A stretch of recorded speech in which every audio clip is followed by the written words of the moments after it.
Takže čaute ľudia, v tomto videu si ukážeme prečo nemám Cooking 2 a mám novú kolobežku. Je to, v krátkosti vám teraz poviem na úvod, že lebo bola pokazená, ale to vám poviem v neskôršieho videu.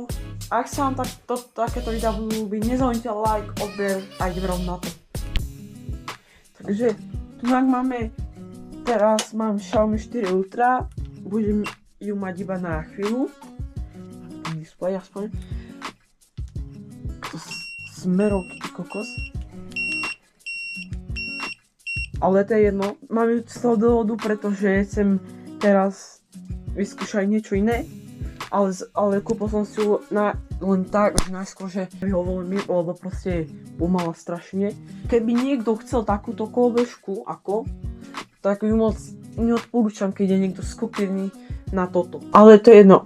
Ale pre takých začiatočníkov je to good kolobežka, alebo pre takých, čo nedovolia ako rodičia, že kolobežku nejakú rýchlu.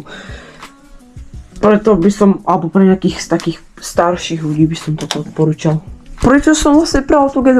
No predal som ju kvôli tomu, bola rozbitá, bolo proste niečo v nej chyba. Bola nejak pokazená, mala niečo s kontrolerom, neviem, nefungovali mody, vôbec nič. A Kukurina už je na ceste ďalším G2, no mám na zasa. Lebo chcem dať môj comeback, lebo mi je ľúto tej G2.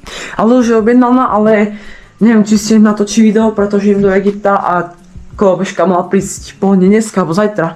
Lenže nemali ju na sklade, takže príde až na ďalší týždeň, ale za to mi zase na to, že musím čakať, mi poslali platničky na Kukurinu. Ale potom, keď by možno je tento na ďalší týždeň ešte, lebo budem pondelok, utorok doma.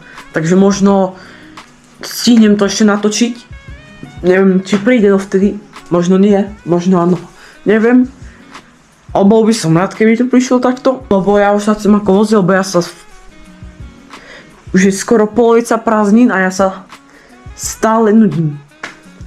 Takže ja čakám, kým sa konečne prevezem na Kukurine a poriadne to tam ten comeback. A kúpil som si ju, lebo toho konečne som si kúpil, som to strašne skúšal, lebo keďska som miesto Kukuriny toto, len potom ma taký kamoš prehovoril, že to je slabé, to radšej skúp Cooking 2. Kúpil som si ju. Neľutujem to, poradil mi dobre. Ale pre začiatočníkov je to dosť dobrá kolobežka. Ja viem, že toto video je trochu kratšie, ale ak sa vám toto video ľúbilo, nezabudnite like, odber a uvidíme sa v ďalšom videu. Tak čus.